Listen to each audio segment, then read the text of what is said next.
A eleição no Senado já aconteceu, foi eleito Davi Alcolumbre e Hugo Mota também foi eleito na Câmara dos Deputados, tudo como previsto. Qual que é a sua avaliação desse cenário? Como é que está a relação da oposição com essas duas peças importantes? Olha, naturalmente eu votaria no Marcel Van Hatten, um amigo, uma pessoa que tem defendido causas seríssimas aqui no Brasil, porém, acreditando no acordo que o Bolsonaro fez juntamente com o Hugo Mota, que é do Republicanos, e confesso que não sei todos os trâmites desse acordo, eu espero que seja de fato aí o melhor para o Brasil, visto que algumas pautas como anistia, como defesa das prerrogativas dos deputados, espero que esteja no bolo dessa negociação, para que a gente de fato consiga avançar aqui na casa a respeito desses temas.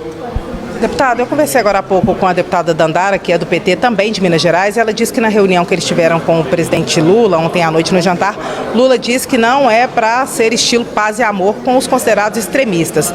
Qual que deve ser a relação entre base do Lula e oposição aqui no Congresso Nacional? É engraçado, né? Ele prega pacificação e fala que não tem que ter...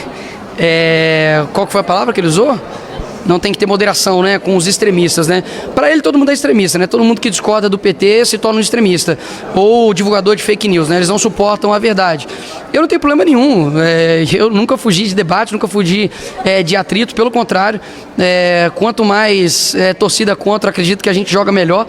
E até mesmo porque a verdade ela prevalece sempre. No caso, por exemplo, aí do vídeo do Pix, que ultrapassou as barreiras aí de Estado, de nação, de 325 milhões de visualizações, mostrou bem claro que as pessoas estão insatisfeitas. Um dia depois, né, no 16 de janeiro, mostrou uma queda gigantesca da aprovação do Lula, porque as pessoas estão atentas, as pessoas não estão mais caindo nessa enganação que é prometer picanha e nunca entregar, que é prometer isenção de imposto de renda e também nunca entregar, falar que vai ter sigilo e depois não vai ter, pro Bolsonaro tirou o dele, mas colocou no Lula, ou seja, é uma incoerência muito grande e as pessoas estão atentas a isso. O senhor acredita que vão conseguir levar adiante o projeto da anistia para aqueles do 8 de janeiro ou não? Como é que vai ser isso? Olha, eu espero que sim, tem que ter clima aqui na casa para isso, não dá somente para pautar e perder. Eu vejo que quando as pessoas sensibilizarem com as histórias, com o que está acontecendo, elas vão entender que não se trata de passar pano na cabeça de criminoso, até mesmo porque eu nunca vou fazer isso. Para mim tem que ser punido, só que tem que ter proporcionalidade. A esquerda já cansou de fazer baderna aqui nesse Congresso, inclusive até em outros locais, como a Avenida Paulista, os Black Blocs, e nunca tomaram penas como estão tomando agora. A gente está vendo aqui no Brasil traficantes serem soltos, estamos vendo aí políticos que estavam presos e não tem ninguém agora mais preso, como por exemplo o pessoal da Lava Jato, que desviou bilhões de estatais, e a gente percebe claramente de que essas pessoas estão tomando essa pena desproporcional, coisa que nem estuprador, que homicida toma no Brasil. Por quê? Porque eles estavam de verde e amarelo e obviamente são da direita. É lamentável a atitude de todos eles, um dia triste para o Brasil de 8 de janeiro, mas que a justiça seja feita no caso de cada um deles. O senhor falou do vídeo do Pix, logo depois o deputado federal mineiro Eros Biondini apresentou uma proposta de emenda à Constituição que reduz a idade mínima para disputar a presidência da República, colocaria o senhor em condições de disputar em 2026, por exemplo. O senhor acha que essa PEC vai pegar ou não vai pegar? E se pegasse, o senhor teria disposição de disputar já nessa próxima eleição ou não? Não disputa a presidência da República. Isso fica a cargo, obviamente, de pessoas muito mais experientes, pessoas que já passaram por uma vida pública de longa data, como, por exemplo, o presidente Bolsonaro. O que, de fato, me atrai nessa proposta é para o Senado, que reduz para 30 anos.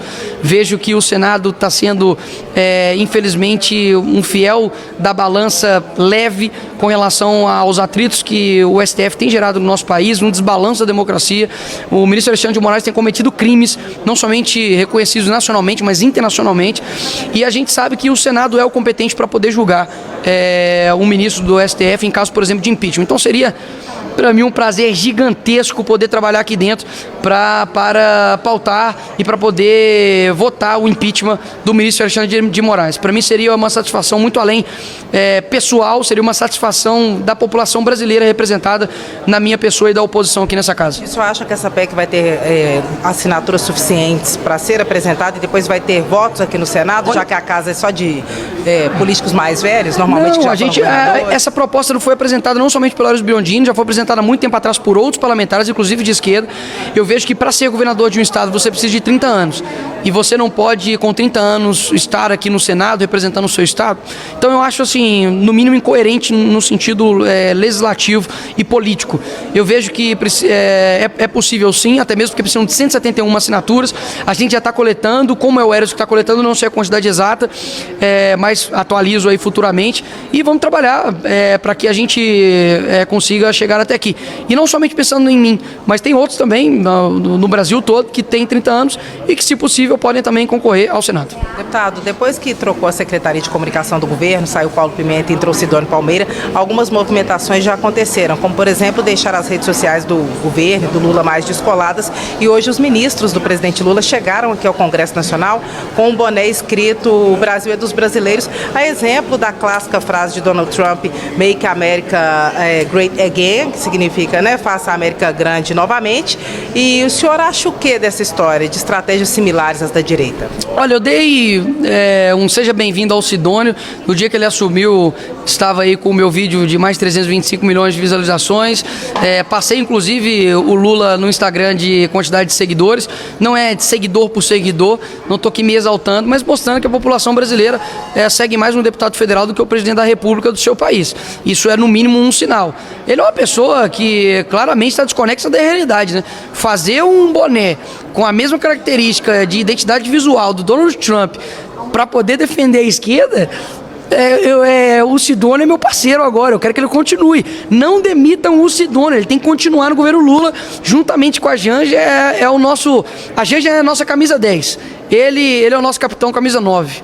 São os jogadores mais que especiais nesse governo Lula. Continuem, porque está dando muito certo. Confia. O presidente Lula falou que o senador Rodrigo Pacheco, disse isso claramente numa entrevista coletiva essa semana, é o candidato dele ao governo de Minas em 2026. Como é que a oposição recebeu essa fala? Como é que o senhor recebe essa fala? O senhor acha que Pacheco é competitivo, não é? Eu acho que quem tem que receber essa notícia é o Pacheco. Ele diz que é um sonho antigo, é um sonho de todo político, enfim, de governar o seu estado.